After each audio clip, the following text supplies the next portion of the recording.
स्वागत है आपका आकाश जे 2M चैनल पे। आज की इस वीडियो में बात करेंगे एनएसपी स्कॉलरशिप में जिन्होंने बच्चों ने अभी तक फॉर्म अप्लाई नहीं किया सेशन 2023-24 की उसकी लास्ट डेट के बारे में बताऊंगा। और जिनकी ये प्रॉब्लम आ रही कि कमेंट्स में बताते हैं नो स्कीम अवेलेबल, जब भी वो स्कीम के लिए अप्लाई करने जाते हैं किसी भी स्कीम के लिए उनका नो स्कीम की प्रॉब्लम दिखाता है। इसके लिए भी इंफॉर्मेशन बताऊँगा कि इसके लिए आपको क्या करना चाहिए, क्या उपाय आपके लिए बेहतर रहेगा। अगर आपका फिर भी नो स्कीम आता है तो उसके लिए आप अल्टरनेट क्या कर सकते हैं, ठीक है। तो इस वीडियो कंप्लीट देखते रहिएगा। लास्ट डेट और एनएसपी स्कॉलरशिप की नो स्कीम की प्रॉब्लम के बारे में डिस्कस करने वाले हैं। चलिए स्टार्ट करते हैं। सबसे पहले बात कर देखो एनएसपी स्कॉलरशिप में आपका लास्ट डेट की बात करूं, एक एक स्कीम के बारे में दिखाता हूं मैं आपको। सबसे पहले जो बच्चों की चुनिंदा स्कीम रहती है, जो डिसेबिलिटी स्कीम्स है, उसमें प्री मैट्रिक रहता है, पोस्ट मैट्रिक होता है, स्कॉलरशिप और टॉप क्लास रहता है। इसकी जो लास्ट डेट है 31/12 है, मतलब सभी स्कीम की जो लास्ट डेट है वो 31/12 तक है और 31 दिसंबर तक आप फॉर्म को अप्लाई कर सकते हो। लेकिन आज हो चुकी 20 दिसंबर आपकी हो चुकी है, मतलब है कि आपके पास 11 दिन और बचे हैं फॉर्म अप्लाई करे हुए।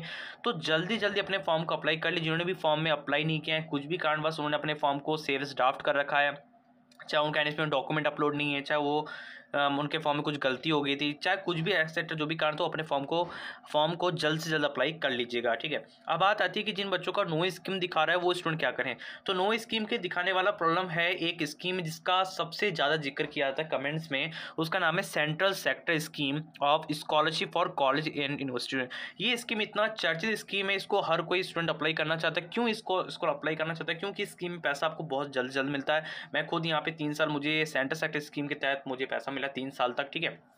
अभी स्कॉलरशिप में पैसा है कि 12,000 रुपये करके आपको 3 साल और 2 साल आप पीजी करेंगे तो आपको 20-20 हज़ार रुपये की स्कॉलरशिप मिलेगा। लेकिन इस स्कीम की दिक्कत ये है कि इसमें काफ़ी सारे स्टूडेंट जब अप्लाई करने जाते हैं, जब वो सब कुछ फॉर्म भी भर देते हैं, तब उनका आता है नो स्कीम अवेलेबल। जबकि आपकी स्कीम क्या आना चाहिए, जबकि आपका स्कीम इस प्रकार की स्कीम आपको दिखना चाहिए, central sector scheme of scholarship for college and university student. मतलब ये स्कीम दिखेगा, इस पर आप टिक मार्क करेंगे तब जाके आपका फॉर्म आगे आप सेंट्रल सेक्टर स्कीम के फॉर्म अप्लाई कर पाओगे, नहीं तो आप नहीं कर पाओगे, ठीक है। तो ये स्कीम आता ही नहीं है, यहाँ पे कोई सी भी स्कीम ही शो नहीं करता। ये ऐसा क्या हमने फॉर्म ने गलती कर दी, हमने 10 बार फॉर्म को देख लिया।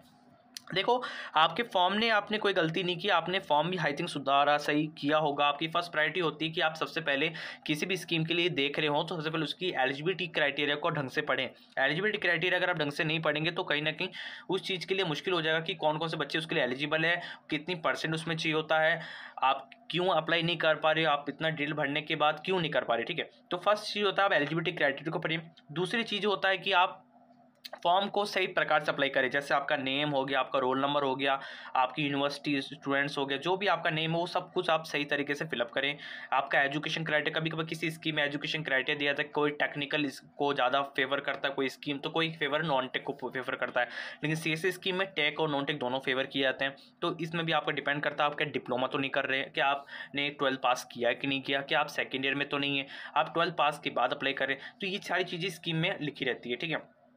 तीसरी चीज़, आप फॉर्म को होता है सही अप्लाई करना, सही फॉर्मेट में। तो यहाँ पे मैं सबसे पहले मैं आपको ऐसे जो सेंट्रल सेक्टर स्कीम है, डिपार्टमेंट हायर एजुकेशन स्कीम में गाइडलाइंस को आपको दिखाना चाहूँगा। इसकी गाइडलाइंस को जब तक आप नहीं समझेंगे, नहीं देखेंगे तो आपको कुछ भी समझ में नहीं आएगा, ठीक है। तो मैं इसको जरा एक बार देख लेते हैं, इस गाइडलाइंस को एक बार मैं ओपन कर लेता हूँ आपके सामने, जिससे आपको कंप्लीट पता लग सके। देखो यहाँ पे क्या आता है, स्कोप अगर बात करूँ इसमें 82,000 फ्रेश कैंडिडेट को सिलेक्ट किया जाता है क्लास 12 बोर्ड के आधार पर। मतलब है कि आपकी क्लास 12 जो बोर्ड है उसके आधार पर मार्क्स डिसाइड होते हैं, उसकी एक पर्टिकुलर मेरिट लिस्ट आती है, ठीक है। अभी मैं मेरिट लिस्ट भी दिखाऊंगा।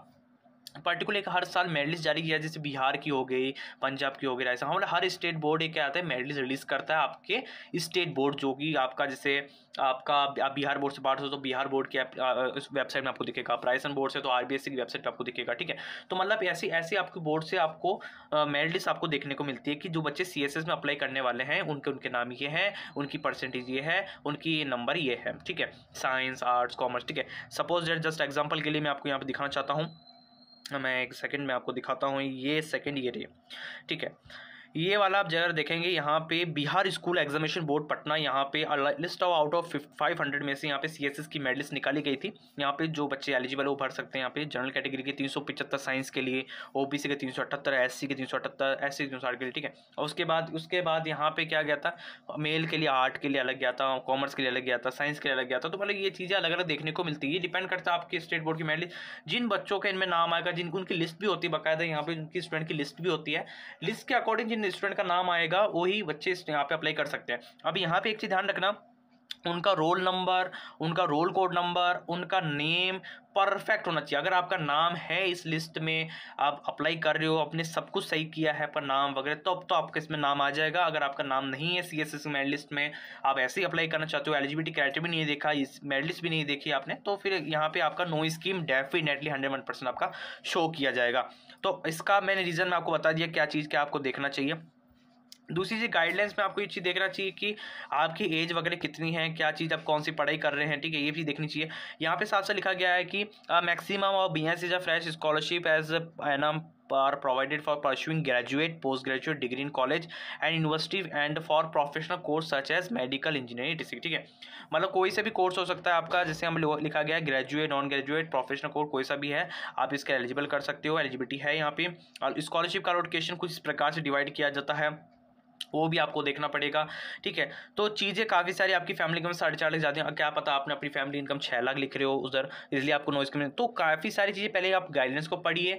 आप यहाँ पे देखिए कि आपका कोर्स कौन सा है, आपका कौन सा रेगुलर है, कॉरेस्पॉन्डेंस, नॉन गवर्नमेंट, डिप्लोमा है, क्या कोर्स है, किसके लिए अप्लाई करें, क्या आप हॉस्टल के लिए अप्लाई करें, क्या आप डे स्कॉलर के अप्लाई करें।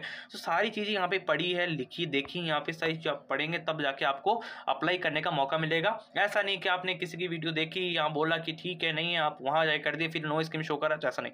आपको पूरी डिटेल पढ़ो, एलिजिबिलिटी क्रेडिट पढ़ो, मेरिट लिस्ट में आपका नाम देखो है या नहीं, उसके आधार पर अप्लाई करो कि आप CSS के लिए एलिजिबल है नहीं। अगर फिर भी नहीं आता, आपका नाम नहीं आता, आप है, सब कुछ है, तो आपके पास अल्टरनेटिव ऑप्शन ये है कि यहाँ पे आप क्या कर सकते हो, दूसरी स्कीम के लिए अप्लाई कर सकते हो। जरूरी नहीं कि आपकी NSP एक ही स्कीम है, NSP में बहुत सारी स्कीम्स, आप दूसरी स्कीम्स के लिए अप्लाई कर सकते हो, उसकी गाइडेंस को आप पढ़ सकते हो, ठीक है।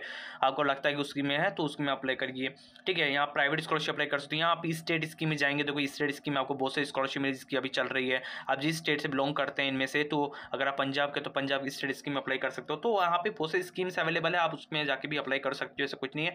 उसके बाद आप प्राइवेट स्कॉलरशिप अप्लाई कर सकते हो, प्राइवेट स्कॉलरशिप में बताता रहता हूँ, तो अप्लाई कीजिए। तो डेफिनेटली आपकी सारी प्रॉब्लम जो है यहाँ सॉर्ट आउट हो जाएगी। एक चीज़ मत अटकिए, जो भी बच्चे एलिजिबल है फटाफट फॉर्म को अप्लाई कर लीजिए। ये बात की बात है, डेट बढ़ेगी नहीं बढ़ेगी उसके रिगार्डिंग सेपरेट वीडियो लाऊंगा।